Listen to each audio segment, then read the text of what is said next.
Viewers, మన సినిమాలో చూస్తూ ఉంటాం, నాకు వాడింటే అసలు భయం లేదురా అని అంటూ ఉంటాడు. రే వాడు వస్తున్నాడు అని చూడు, అదేంటన్నా వాడంటే భయం లేదా?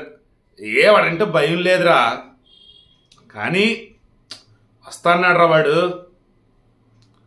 సరే వస్తున్నాడు లేదు చూడరా అంటే, అవతల వాడు వస్తే యువతల అతనికి ఏదో ప్రమాదమో ఇబ్బందో ఏదో ఉంది. లేదప్పుడు అవతల అతను వస్తే యువతల ఉన్నటువంటి వ్యక్తి పరువు పోవటమో,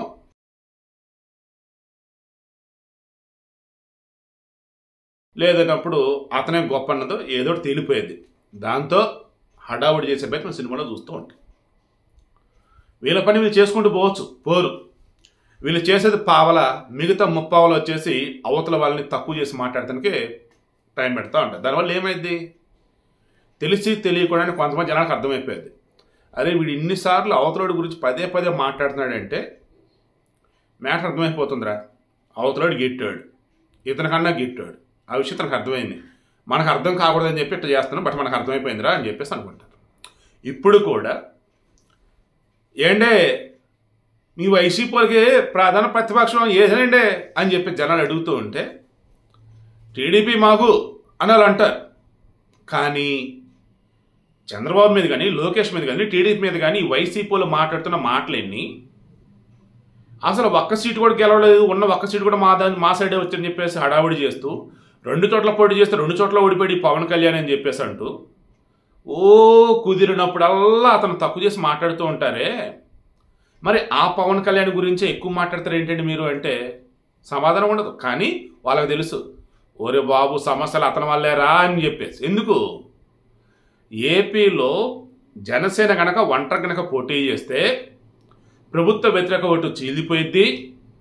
ఏదైతే వీళ్ళైనా ఎవరినైతే నమ్ముకున్నారో, కొంతమంది మతం పరంగా కావచ్చు, ఇంకొంతమందిని ఈ బటన్ నొక్కిన వల్ల డబ్బులు వచ్చిన పేదవాళ్ళు, ఎందుకంటే పాప అనకూడదని కొంతమంది అమాయకులు ఎలా ఉన్నారంటే, బాబు ఈ రోడ్లు ఆ ట్యాక్సులు ఇవన్నీ మాకు ఎందుకయ్యా, మాకు నెలకు డబ్బులు వస్తాయి లేదా సంవత్సరానికి డబ్బులు వస్తున్నాయి, ఇది మేము చూసుకుంటాం చాలు మాకు అన్నట్టు కొంతమంది నిజంగా ఉన్నారు పాప. కొంతమంది అమాయకులు నిజంగా అమాయకులే. ఎందుకంటే సరైన రోడ్లు లేకపోతే ఎట్టండి ఊర్లో. ఇప్పుడు చదువుకున్న వాళ్ళ పిల్లలకి ఉద్యోగాలు రావాలంటే కంపెనీ లేకపోతే ఎట్టండి. అండ్ ఊర్లో చదువుకున్నటువంటి కొంతమంది పాపం నిరుద్యోగులు తిరుగుతూ ఉన్నారు. వాళ్ళు ఎందుకలా తిరుగుతూ ఉన్నారా బాబు అని ఎప్పుడైనా ఆలోచించారా? నోటిఫికేషన్లు ఏవి? వాళ్ళు బీఈడీ చేశారు, ప్రైవేట్ స్కూల్లో టీచర్గా చేస్తూ ఉన్నారు, ప్రభుత్వం సైడ్ నుంచి మెగా డిఎస్సీ అనేది ఇస్తారట, అది కనుక ఇస్తే వీళ్ళకి జాబులు వస్తాయి, చక్కగా టీచర్లు పెద్ద పెద్ద పోస్టులోకి వెళ్ళిపోవచ్చు, ప్రభుత్వ పోస్టులు అని చెప్పేసి వీళ్ళు ఆలోచించారు ఎప్పుడన్నా? ఒకవేళ ఆలోచిస్తే అమ్మ బాబోయ్ వద్ది జగన్మోహన్ రెడ్డి గవర్నమెంట్ మరలా అని చెప్పేసి అనుకుంటారు. ఇప్పుడు విషయం ఏంటి అంటే, ఆల్రెడీ ఒక కామన్ మ్యాన్ డిసైడ్ అయి ఉన్నాడు, మాకొద్ది జగన్మోహన్ రెడ్డి అని.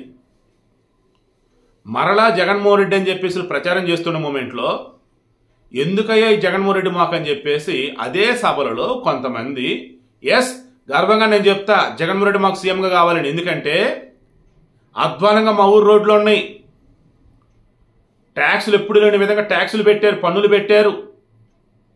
అబ్బో ఇలా చెప్పుకుంటూ పోయినట్టు పోలవరం రివర్స్ స్టేడింగ్ అని చెప్పేసి ఎంత డబ్బు మిగిల్చారో తెలుసా? ఇప్పటి ప్రాజెక్ట్ కూడా కంప్లీట్ అయిపోయింది, చూసుకోండి వెళ్ళి. అంటే ఎటకారంగా నీకెనయ్యా ఓటేసేది ఏదో I think few months back బాగా వైరల్ అయింది. మరలా జగనే రావాలంటున్నారు. ఎందుకంటే ఇప్పుడు పచ్చిగడ్డిది అంటున్నాం, ఆయన మరలా వస్తే పచ్చిగడ్డి కాదు ఎండుగడ్డి కూడా ఏం దొరకదు ఇంకా మాకు అని చెప్పేసి ఎటకారంగా అన్నాడు కుర్రాడు. ఇలా చెప్పుకుంటూ పోతే ఊరో పెద్ద జగన్మోహన్ రెడ్డి మరలా రావాలా అయ్యా, అడుగుదేంటనయ్యా ఇంకప్పుడు అని చెప్పేసి అంది. ఇలా వైసీపీకి ఓట్లు వేసిన వాళ్ళు ఏంటి, టీడీపీకి ఓట్లు వేసిన వాళ్ళు ఏంటి, అసలు ఓట్లు లేకుండా వాళ్ళు ఏంటి, అంతా ఒకటే అంటున్నారు. ఏముందని గెలిపించాలయ్యా జగన్మోహన్ రెడ్డి మరలా అని చెప్పేసి. ఒక్కటంటే ఒకటి మంచి చేసింది లేదా అని చెప్పేసి అందరూ అదే మాట్లాడుతూ ఉన్నారు. ఆ వాలంటీర్లు అన్నారు ఇంటికి అద్దెస్తారు ఇద్దేస్తా అంటే మేము తెచ్చుకుంటాం కదయ్యా, వాళ్ళు ఎప్పుడు వస్తారని చెప్పేసి పనులు అనుకుని అలవస ఎదురు చూడాల్సి వస్తాం. ఎందుకంటే మళ్ళీ వాళ్ళు వచ్చినప్పుడు మేము లేకపోతే మళ్ళీ అదొక ఇబ్బంది. ఏం చెప్పమంటారు, మా బాధలు అన్నీ కావు. వాలంటీర్లు అంటారు వాళ్ళు ఎవరు వస్తారు వీళ్ళు ఎవరు వస్తారు, అది అంటారు ఇది అంటారు, పర్సనల్ డీటెయిల్స్ ఏవో తీసుకుంటా పోతారు. వాళ్ళు ఏం చేస్తున్నట్టు కూడా మాకు అర్థం కాదేమో, అదొక కొంతమంది బాధ. ఇలా చెప్పుకుంటూ పోయినట్టయితే ఆల్రెడీ ప్రజలంతా విసిగిపోయి ఉన్నారు. ఈ మూమెంట్లో ఎప్పుడైతే ఈ ప్రభుత్వానికి సంబంధించిన వ్యతిరేక ఓటు చీలిపోతే బాగుండని వైసీపీ వాళ్ళు అనుకున్నారో, లేదు నేను చేర్చనివ్వనని చెప్పేసి మొదటి నుంచి ఖరాఖండిగా చెప్తున్నటువంటి పవన్ కళ్యాణ్ దానికోసం 10 మెట్లని దిగుతా అన్నాడు, దిగాడు.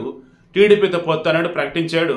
ఇప్పుడు వచ్చే సీట్ల విషయంలో వచ్చేసి ఇంకా వాళ్ళ మధ్య ఇంకా సయోధ్య కుదిరింది ఆల్రెడీ, బట్ బయటకు చెప్పలేదు అంతే.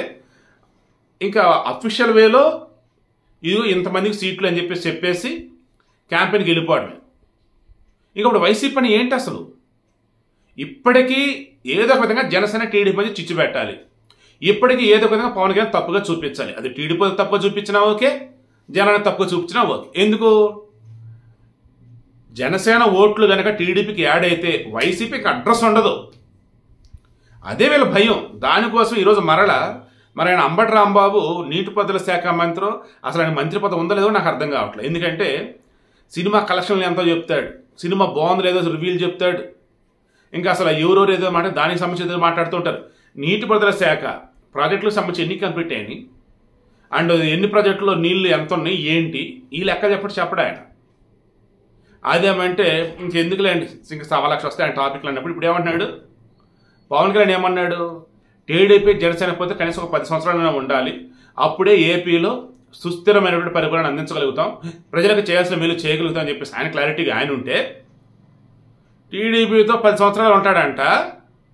అదే 3 ముళ్ళు వేస్తాడు కదా పెళ్ళి అని, 3 నిమిషాల్లో తెంచేస్తాడు అవి అని చెప్పేసి తెంచాడు పవన్ కళ్యాణ్. అసలు ఒక మంత్రిగా ఉండి మాట్లాడినవి ఆమె రోజా అంతే, ఈయన అంతే, ఆ పెడన రమేష్ అంతే. ఇలా చూసుకుంటా పోతే ఒకరికన్నా ఒకరు పోటీ పడతా ఉంటారు. నువ్వు అలా మాట్లాడు, నేను ఎలా మాట్లాడతావు, వాళ్ళ మీద అద్దెనిదే. జరిగిన డెవలప్మెంట్స్ చెప్పడంటే అసలు ఒక్కళ్ళు చెప్పేది లేదు ఇలా గవర్నమెంట్లో. అదేమంటే సత్యరామకృష్ణ వస్తారు, హలో నేను చెప్తున్నా అని చెప్పేసి ఆయన చెప్తాడు. మరి ఆయన్ని రఘురామకృష్ణరాజు కావచ్చు, మరి కొంతమంది సకల శాఖ మంత్రి అంటారు. ఎందుకు ఏంటంటే ఇదిగో ఇప్పుడు అర్థమవుతూ ఉండేది కొన్ని చూస్తూ ఉంటాయి. సో నేను కన్క్లూజన్ ఏమి ఇవ్వదలుచుకున్నానంటే, ఆగా మేఘాల మీద వైసీపీలో ఒక్కసారిగా ఇన్ఛార్జీల పదవులు మారుస్తూ ఉన్నారు, ఇన్ఛార్జి పోస్టులు వచ్చి వేరే అసైన్ చేస్తూ ఉన్నారు. కొంతమంది ఎమ్మెల్యేలకు టికెట్లు ఆల్రెడీ చెప్పేస్తా ఉన్నారు. కొంతమంది ఎమ్మెల్యేలకు ఎంపీ టికెట్లు ఇస్తారట, ఎంపీ ఎగ్జిస్టింగ్ ఎంపీలు కొన్ని ఎమ్మెల్యేలు పోటీ చేయాలట. రేపు ఎన్ని కూడా ముందస్తుగా రావచ్చు అంటున్నారు, మహా అయితే 1 నెల ముందేనే రావచ్చు అంటూ ఉన్నారు. ఈలోపు అంతా రెడీ అవ్వండి అంటున్నారు. మొత్తం చూడండి మీరు, మొత్తం కలగా పొలగం, భయం కంగారుగా మొత్తం చేస్తాను. ఏంటంటే ఎక్కడ కూడా వెనక తగ్గడంలా పవన్ కళ్యాణ్. జనసేన వాళ్ళు సైతం ఎంతమంది రెచ్చగొట్టినా సరే వాళ్ళు రెచ్చిపోకుండా టీడీపీ మేము కలిసి ఎన్నికలకు వెళ్తున్నాం, మాకు ఈ వైసీపీ గవర్నమెంట్గా మరలా రావద్దు, క్లారిటీగా ఉన్నారు వాళ్ళు. ఇక దాంతో ఇప్పుడు ఆగమేఘాల మీద అరే ఏం చేయాలరా, మన మీద వ్యతిరేకత ఉంది, ఆ ఎమ్మెల్యే గెలిచేటట్టు లేడు, ఈసారి జగన్ చూసి ఓటేసేటట్టు లేరు, సో నించుని అభ్యర్థి చూసి ఓటేయాలరా, ఎవర్రా ఎత్తుకుంటా ఉన్నారు, మారుస్తూ ఉన్నారు. మళ్ళీ 175లో మేమే గెలుస్తామంటారు. అసలు ఈ పోటీ చేసే అభ్యర్థి ఉన్నారో లేదో తెలియదు. ఒకవేళ టికెట్ ఇస్తే అసలు వాళ్ళు పోటీ చేస్తారో లేదో తెలియదు, ప్రచారం వస్తారో లేదో తెలియదు. ఇందాక రాప్తాడు ఎమ్మెల్యే నా మీద నాకే అంటారు, అసహనం కాదయ్యా, తృప్తి లేదన్నట్టే నా మీద నాకే జాలేస్తుంది అన్న వేళ ఆయన ఏదో మాట్లాడున్నాడు. వైసీపీ ఎమ్మెల్యే మన ఆల రామకృష్ణారెడ్డి కానీ నేను సరిపోని రాజకీయం అని చెప్పేసి వెళ్ళిపోయాడు చూసి రిజైన్ చేసి. అలా రాప్తాడు ఎమ్మెల్యే మేమే ఆయనకి టికెట్ ఇవ్వమని చెప్పినట్టుకున్నారు. సో నాకు టికెట్ ఇవ్వనప్పుడు ఈ పార్టీ గురించి నేను ఏం భజన చేసేది ఏంటో బాగునుకున్నాడు, బయటకు వచ్చాడు. అంటే రిజైన్ ఏం చేయాల, ఏమన్నాడంటే ప్రభుత్వం సైడ్ నుంచి ఎన్నో ఎక్స్పెక్ట్ చేశారు నా యొక్క నియోజకవర్గానికి, వాళ్ళు చేయకపోగా నేను చేసే మంచి పనులకు సపోర్ట్ ఇవ్వలేదు వాళ్ళు, ఇక నా డబ్బులతో నేను ఇక్కడ అభివృద్ధి చేశాను చెప్పేసి చెప్తా ఉన్నాడు. వస్తారు చూడండి, ఇంకా లిస్టులో చాలామంది ఉన్నారు. రానున్న రోజుల్లో టీడీపీలో జాయిన్ అవ్వచ్చు, జనసేనలో జాయిన్ అవ్వచ్చు, లేదంటే రేపటి రోజు కాంగ్రెస్కు మరి ఒకవేళ షర్మిల అధ్యక్ష చెప్తే కాంగ్రెస్ నుంచి పోటీ చేయొచ్చు. బట్ వైసీపీకి అయితే అభ్యర్థులు కూడా దొరుకుతారో లేదని నాకు డౌట్ వస్తూ ఉంది. వాళ్ళకి ఈసారి డిపాజిట్లు కూడా చాలా స్థలాలు కోల్పోతారో నాకు అనిపిస్తూ ఉంది. కారణం అవునన్నా కాదన్నా పవన్ కళ్యాణే ముందు నుంచి క్లారిటీగా ఉన్నాడు, వైసీపీని ఏకి పారేస్తా ఉన్నాడు. అది కూడా మరలాగలా ఉన్న విషయాలు మాట్లాడుతున్నాడు. పనికి మళ్ళీ పర్సనల్ విషయాలు మాట్లాడుకున్న విషయాలు ఏమీ మాట్లాడట్లా, ఉన్నవే మాట్లాడుతున్నాడు. కళ్ళ ముందు కనిపించేవో మాట్లాడుతున్నాడు.